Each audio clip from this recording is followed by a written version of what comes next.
Ladies and gentlemen and non-binary friends, my name is Charles Plaine. I am the current director of First Edition for the Continuing Committee, and I am here today to present to you my long-term plan for the future of the game. The Continuing Committee has been supporting First Edition since 2008 and is happy to support and continue the legacy of Decipher's games, including First Edition. You can visit our website at trekcc.org, where you'll be able to see the entire text of this plan, discuss it, and join the community. Insufficient facts always invite danger. My goal today is to present to you the plan that the department and I have put together and collect your feedback on whether you feel that we're going in the right direction, what works and what doesn't for you. By sharing this plan, I hope to make sure that you know where we're headed and we have the opportunity to listen to your feedback and make accommodations. This presentation is going to cover the four main parts of this plan. First, I'm going to talk about how we see the state of First Edition. Then I'm going to talk about how we plan to tackle the issues that we've identified. I'm going to present some improvements in our processes and our structure on how we can better serve you and the game. And then I'm going to share future plans with you about what we have coming in the world of First Edition over the next several years. Let's get started. Section 1, the game state. Where we are, what's working, and what could be better. I like to use the analogy of First Edition as an old-timey sailing vessel. We're well built. We are in a solid place, but we're potentially heading into some dangerous waters if we don't make some adjustments. That's where I think that we are.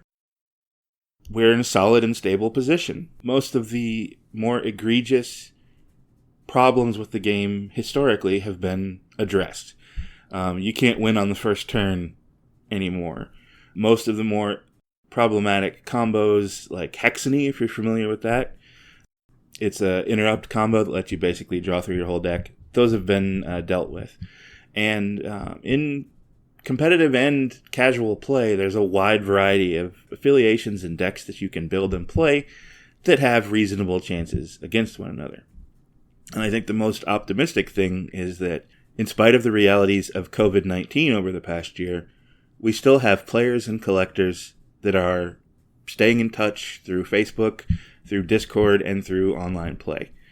So while physical tournaments might be rare, online tournaments are going strong, and more people than ever, or at least in the recent era, are playing 1E. But I do think we're at about a 7.5 out of 10 in terms of quality. There are some improvements that we can make. On a scale of 0 to 10, the 0 being the game is officially dead, a 3 would be sort of the dark age of First Edition, which you could argue was around Voyager and the Borg, where power creep became a real problem. And a 9, which was sort of the golden age of the game, which for many was DS9, Blaze of Glory, Dominion era. We're much closer to the 9 than the 3, which is good news. In terms of the issues that we do have, there's really sort of two areas. The first set of issues that we have to deal with address high-level play concerns, and they're sort of on the opposite ends of each other. On one end, we have some of our high-level games that are over in 5 turns or even 4 turns, which takes a lot of decks out of the pool at that level. It takes a lot of card types out of that pool. For example, an artifact is almost unplayable in a game that quick. And we like games to have a beginning, middle, and an end, and on over 4 turns, you don't really get that. On sort of the opposite side of the coin, at our tournaments, we have a lot of games that run up against the organized play limit. If you aren't familiar, in a tournament setting where you gather to play several rounds, you have a 75-minute time limit from start to finish. And more games than we'd like run up against that time limit, which means you get into tiebreakers and modified wins, and it gets more complicated. So we'd like to find a balance where at the highest level, there are more turns in the game, but not more clock time. At all levels of play, we get into issues that are more foundational. We have a general feeling that we have created so many decision points in a single turn that it can be overwhelming and it causes a lot of mental energy, which makes turns take longer, which reduces the number of turns in a game. While the continuing committee has done a lot of work to reduce power creep, some of it is seeped back into us. And I've heard more than once from players and playtesters that a card that doesn't play for free isn't worth playing. And that's a dangerous space to be in. And finally, and this sort of touches on the earlier points, all of these issues sort of combine to make it so that there are just a big host of cards and card types that aren't playable in most games. Tribbles are hard to play. The Q Continuum side deck is hard to play. Artifacts are really hard to play. And again, most cards that aren't a special download or play for free don't see play. So let's take a little closer look at all of those points and see how we can address them using an inspirational quote from Jean-Luc that things are only impossible until they're not. So how can we tackle these issues? Well, that's the next section of the presentation. We are going to do a lot of communication and a lot of research to share with you what our plans are and how we're going about it. Communications are vital. That's part of the reason we're doing this video. That's part of the reason we're publishing this plan. This is not a situation where we're telling you what to do. We're telling you what's going to happen. We've put together a plan and we are presenting it to you to get your input on these things. And maybe you'll see something we didn't, or maybe you'll all share that you hate a certain idea, and then we'll certainly reevaluate. But it's important when we're addressing systemic issues with the game that we're talking to each other, that you know what we're looking at and we know what you're feeling and thinking. So, we have put together a 3-phase plan for moving forward that really covers the next 5 to 10 years. In the first phase, which we call Stabilize, we're going to do a bunch of research and a bunch of communication to address the biggest issues the game has structurally and design-wise that contribute to the problems I pointed out previously. Once we've stabilized, once we've righted the ship and patched the holes, we can go into the recruitment phase, phase 2, where we really push to bring more players into the game, to make it more accessible, to make it so the learning curve isn't as difficult, and to make it so that we can re-engage people that stopped playing, retain the players that we have, and recruit new players to the joy that is first edition. And in the third phase, once we've stabilized the game and brought in a whole bunch of new people, we take it to new and untold heights in the expansion phase. Phase 1, stabilizing, is going to take place, if all things go well, over this year and next year. The first thing has already sort of happened, but we've created a new team, the Balance team, which is going to manage the health of the game at all levels of play. This team has replaced the old errata team. If you're familiar with the continuing committee, there was a team that just did errata of problem cards. The Balance team will continue to do that work, but they're also going to be able to address cards that don't mechanically function like they should, and they're going to address issues with more than just errata. They have full control over the ban list for our official tournament format.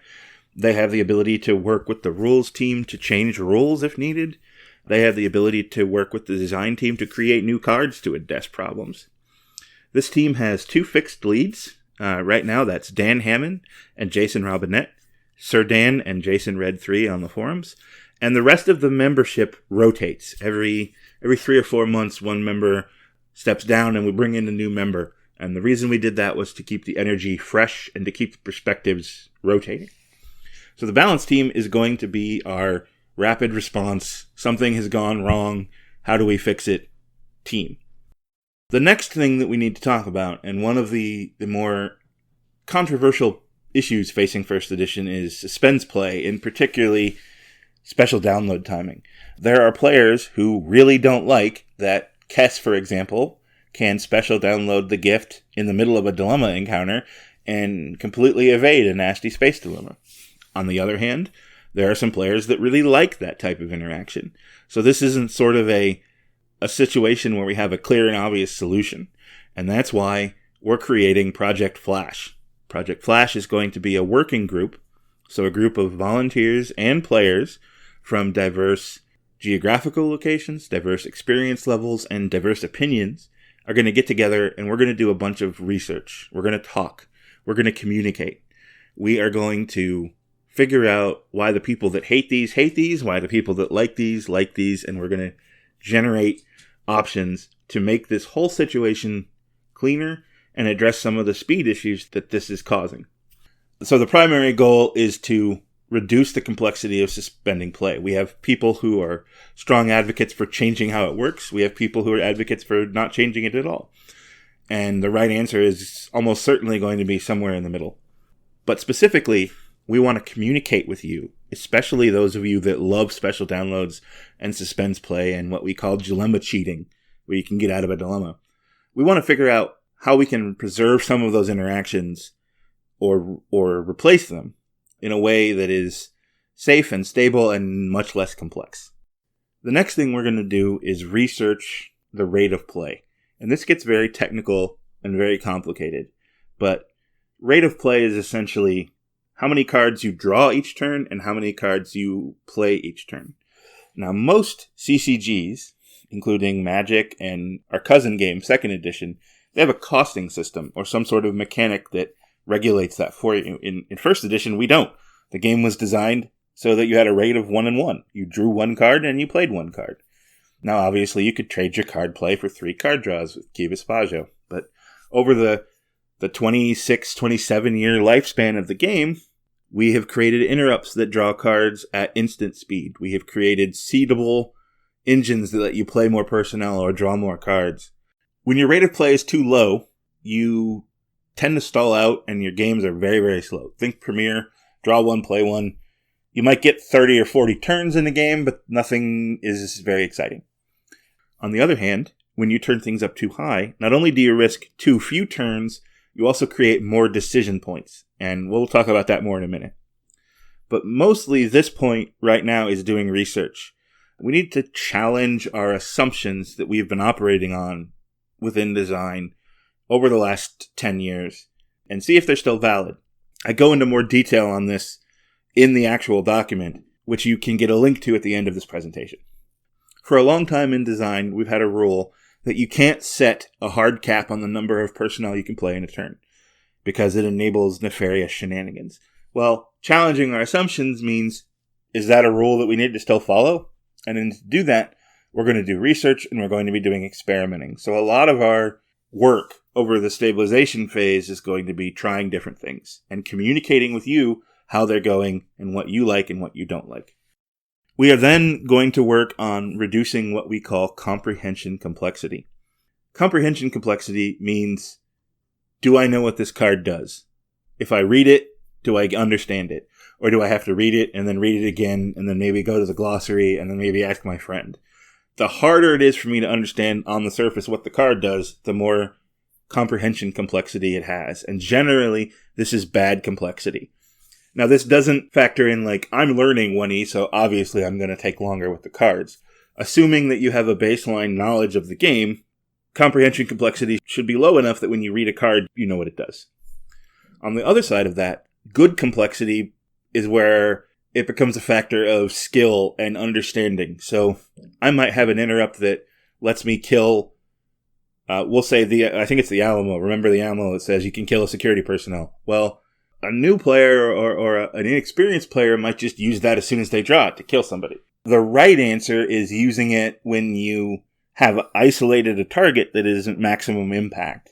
So a decision like that, which relies on player skill and understanding and reading the game state, that's good complexity. So our goal here is to reduce the comprehension complexity of the game, and this is something that we've started a little bit, without reducing the good complexity of rewarding strategic intelligence and experience. Finally, the last thing we want to address is dialing down the number of in-game decisions that have to be made each turn. Now, this is not about making the game simpler. This is not about making the game easier. This is not about reducing the decisions that are in the game and are important. This is more about managing mental load.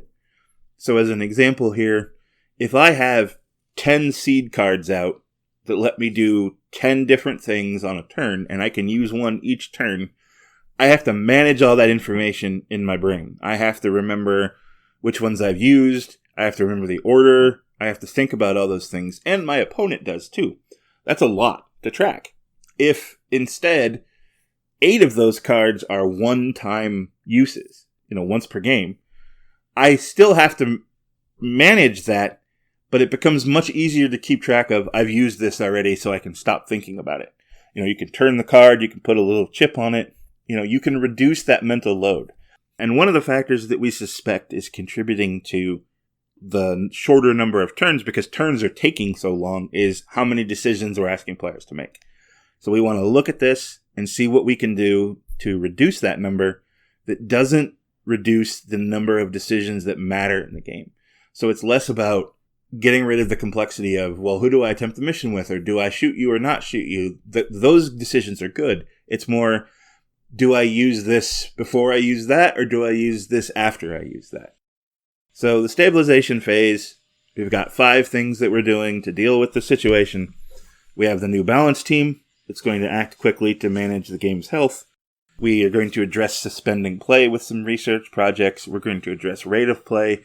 We're going to reduce complexity and the number of decisions you have to make per turn.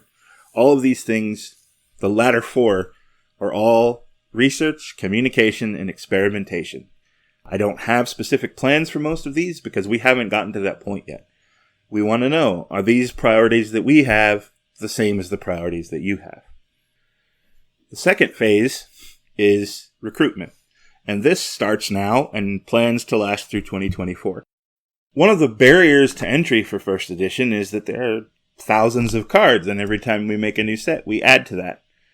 We've experimented in the past with card pools that are limited. We've experimented in the past with cards pools that rotate, and nothing's really worked for us. One of the things that we have experimented with recently is a format that only uses cards with the next generation property logo and missions. We did a test last year that was really well received. We're going to do another test soon. Stay tuned for information on that. But it's our hope that this format can fall into this place of, here's a way to play 1E with all the complexity of the game, but with a much smaller card pool. And the only downside to this is it's not a rotating card pool, and it would slowly expand over time as we made new TNG cards.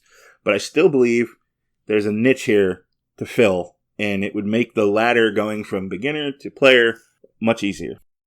The other aspect here is we're going to work very hard over the next 4 years to provide instructional content across a variety of different mediums, including this one, YouTube. We're going to make videos explaining how to play, how to build decks, strategy. We want to write articles that do the same things. We want to ensure that no matter how you find this game, whether you're living by yourself in Oregon, or you live in a play group like San Diego or Chicago, or you and your kids want to learn how to play, all of those paths lead to a destination where we create a ladder. So you start here, and then you go to the next step, and you go to the next step, and you go to the next step.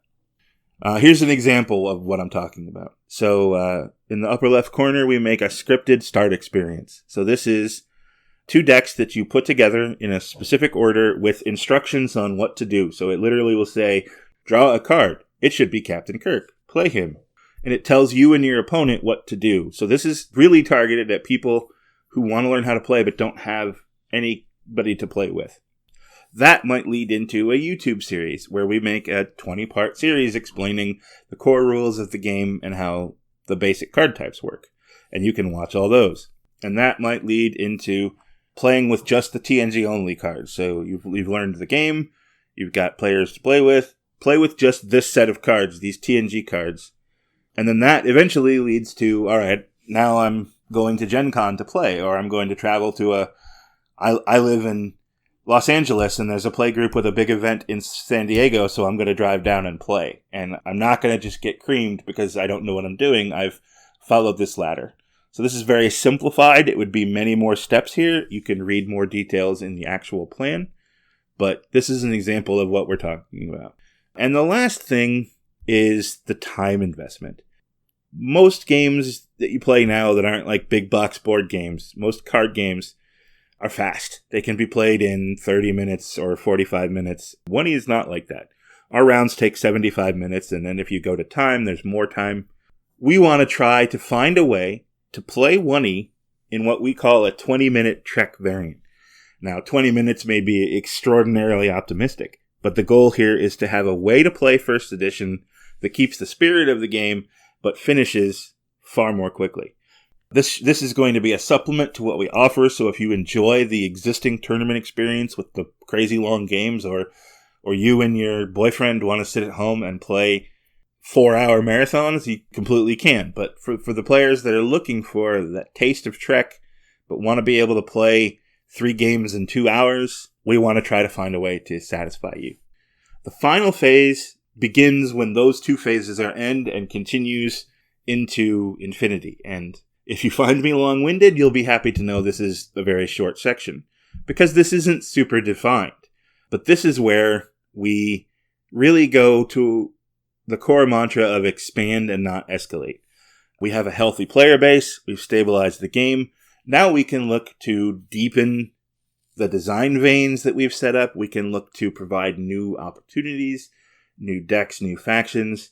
We might introduce a new affiliation in this phase. And this is the earliest that we would. But the one that we've sort of hinted at is the Zindi. This is where they would come into play. And this is very theoretical. We don't know what the world would look like in 5 years, but if we felt like we could play with New Trek or JJ Trek, this is where it might happen. Now, before you come for me with pitchforks, this is not me saying that we're going to do those things. This is me saying this phase is the earliest that we could.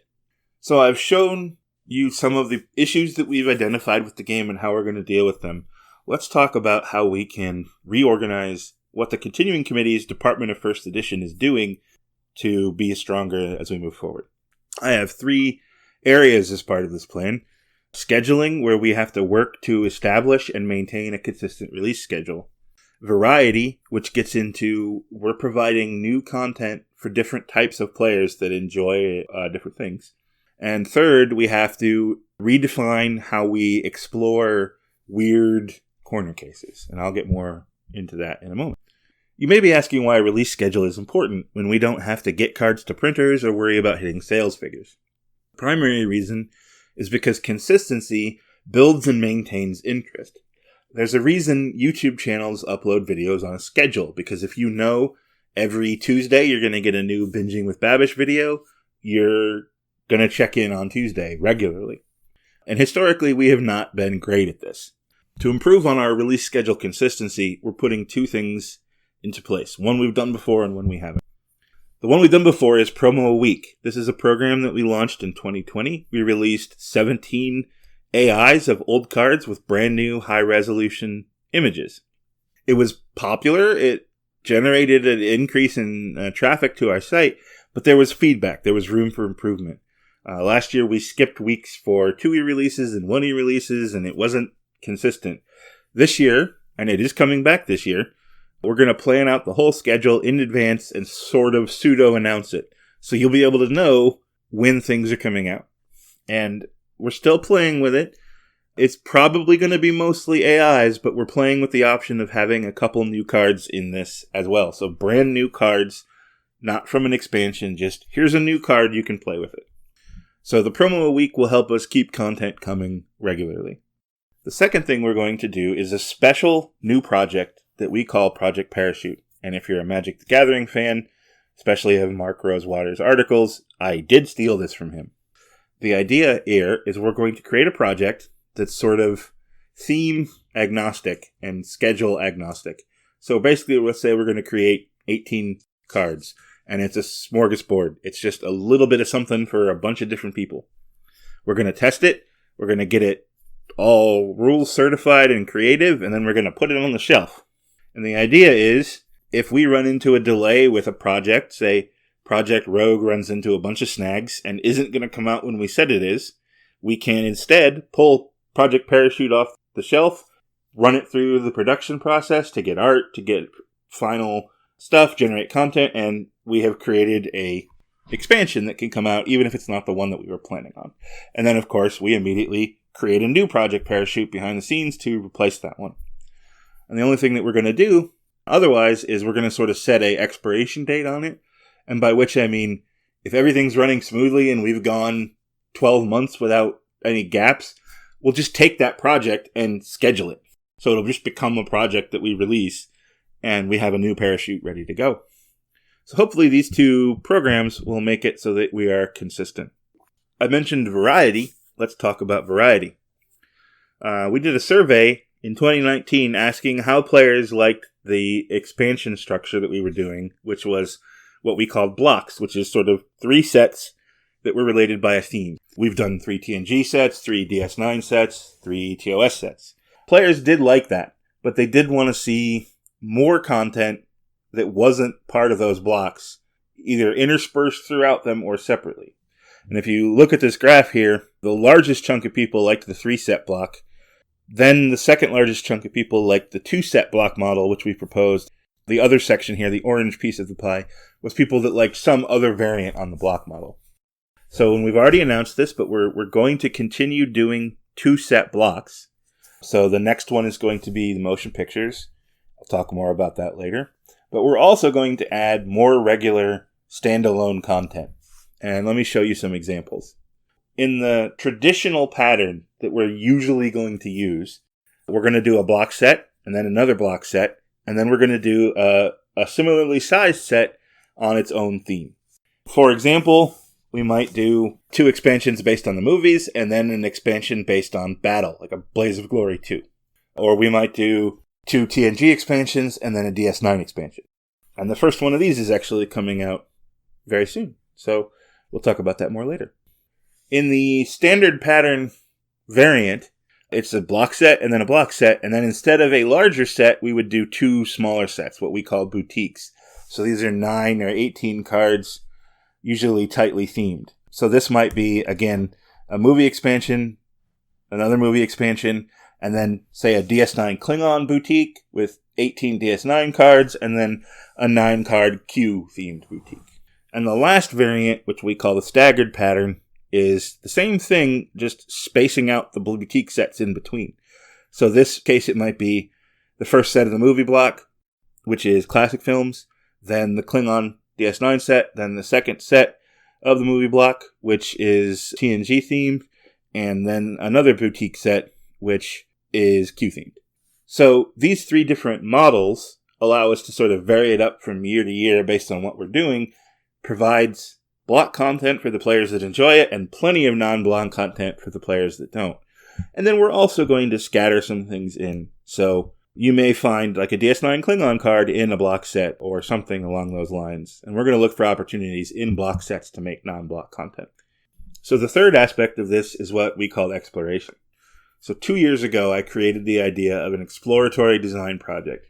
This was designed to be side projects, so it was things that our staff worked on outside of the work they were already doing. They didn't have a standard release schedule. They didn't try to deliver cards or a finished product. They were meant to deliver data on weird stuff. So like one of them was Project Annika. They were designed to explore how the Borg could mix with non-Borg, with like a Unimatrix Zero type of feel. Unfortunately, of the 3 that we've launched, only one of them has really made any forward progress, and on a much slower pace than even I expected. But I think that's okay. I think that there's good in this concept. I think we just sort of need to rework it. So moving forward, what we're going to be doing is keeping exploratory design projects, but they're going to get defined deliverables and timelines. So rather than saying, hey, Project Warrior, you guys go work on figuring out a way to make ground battle more interesting, it'll be, you guys are going to try to figure out how to make ground battle more interesting. I want to see you do this, this, and this, and you have 6 months. And the other thing that we're going to do, which is well overdue, is recruit more staff. We need more help. So stay tuned, because you're going to get the chances to join some of our teams in the near future. We've covered the issues that we've identified and our plans to address those issues through our work and restructuring. Let me share with you some of what we're planning in the future. We have a 2-year plan that we are happy to announce and confirm today. In 2021, we will be doing the movie block. We will do a set based on classic films, a set based on the next generation films, and that block will focus highly on story-based objectives. And then in 2022, it will be the Delta Quadrant's turn. After a long wait, our goal will be to develop and give strong themes and identities to the Hirogen, the Kazon, and the Vidians, as well as the Delta Quadrant Klingons, the Maquis from the Delta Quadrant, and the Feds. 2021, we have 4 projects we're going to bring to you. There are dates listed here, but please remember they are subject to change. The first will be Project Storm, planned to come out to you in March. This is a DS9 expansion based on the 10-part finale of that series. We're very excited to bring this to you, as it features tons of content from the end of the Dominion War. Later this year, late summer or very early fall, we'll be bringing you Project Rogue. This is the first of the movie block, classic films with a focus on story-based objectives. And then in December, we will be bringing you Project Solo. This is the second set in the movie block, with a focus on the next generation films, particularly on Nemesis, which is largely unrepresented in the game. Finally, sometime throughout the year, we're going to be bringing you Project Quarantine. This is a boutique expansion designed to refresh the Q Continuum mechanics. It's currently in playtesting, and we hope to bring it to you at a good time this year. Let's take a look at 2022. Following up on the heels of Project Quarantine, in the first quarter of next year, we'll be bringing you Project Mandalorian. This is a standard size expansion, focused again on Q and the other strange and weird entities out in their universe. You could think of this as a spiritual successor to both Alternate Universe and the Q Continuum. Then we get into the Delta Quadrant block in the second quarter with Project Blizzard, which is going to focus largely on the Hirogen and the Kazon. In the fourth quarter, we will be releasing Project Dilibar, the second half of the Delta Quadrant expansion, focused on Vidians, Borg, Klingon, and the Maquis.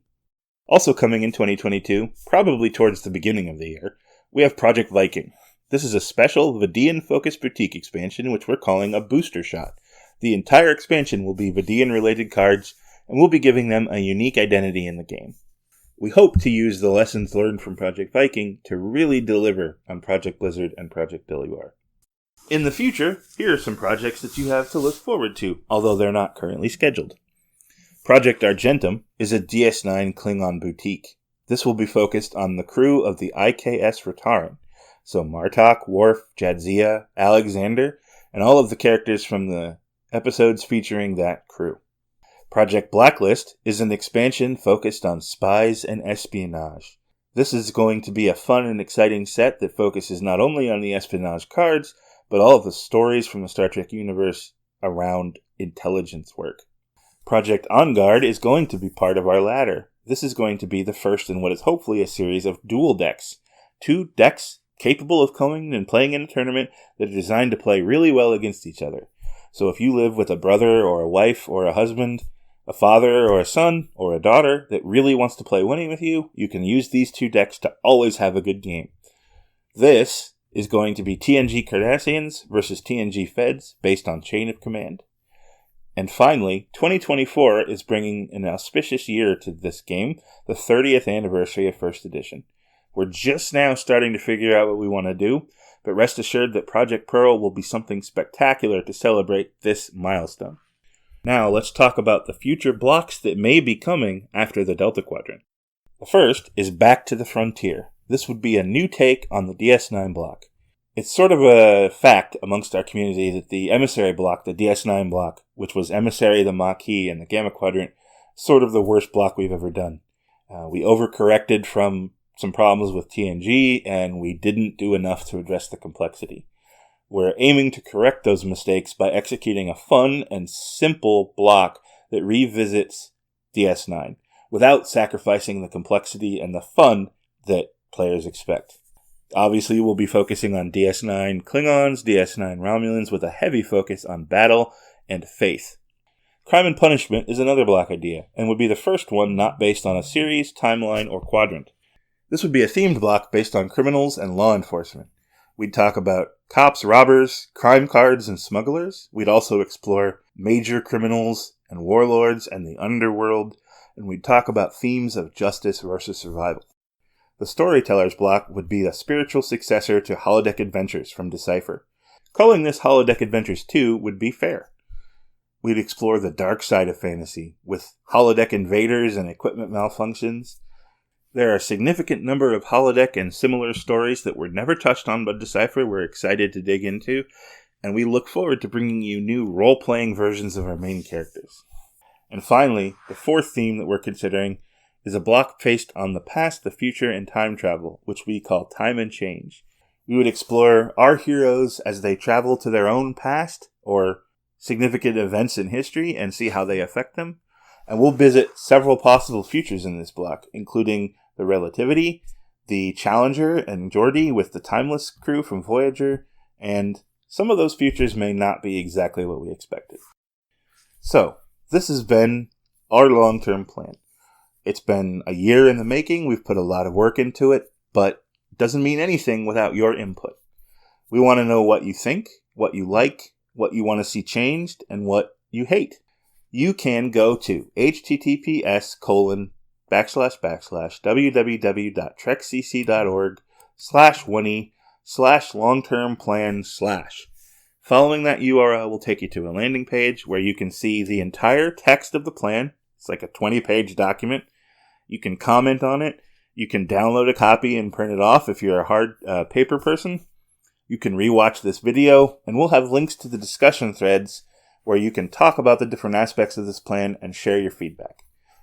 All of this is dependent on your input. We're not trying to force things on you. We obviously have a vision for where we want the game to go, but we want your input, and that's why we're taking the time to do all this presentation for you. Ladies and gentlemen, thank you for the large chunk of time you've just dedicated to us. My name is Charles Plaine, and again, I am the Director of First Edition for the Continuing Committee. You can visit us at trekcc.org. We have been supporting and continuing First Edition, Second Edition, and Tribbles since 2007. I have been your host. This presentation was made possible by the hard work of a number of additional volunteers: Austin Chandler, Ross Vertel, Alan Gould, Dan Hammond, James Heaney, James Monsebroten, Andreas Rhinelander, Jason Robinette, Brian Sykes, Jason Tang, Patty Ty, and Christopher Wicker. This presentation template was created by SlidesGo, including all of the icons by FlatIcon and infographics and images by FreePick. It was used with permission and attribution. Ladies and gentlemen, thank you so much for your time. You can contact me directly at my email address, cplaine@gmail.com, via the forums at MidnightLich, also on Twitter, or through the website with a private message. That's all. I hope you've enjoyed. I look forward to hearing from you. Live long and prosper.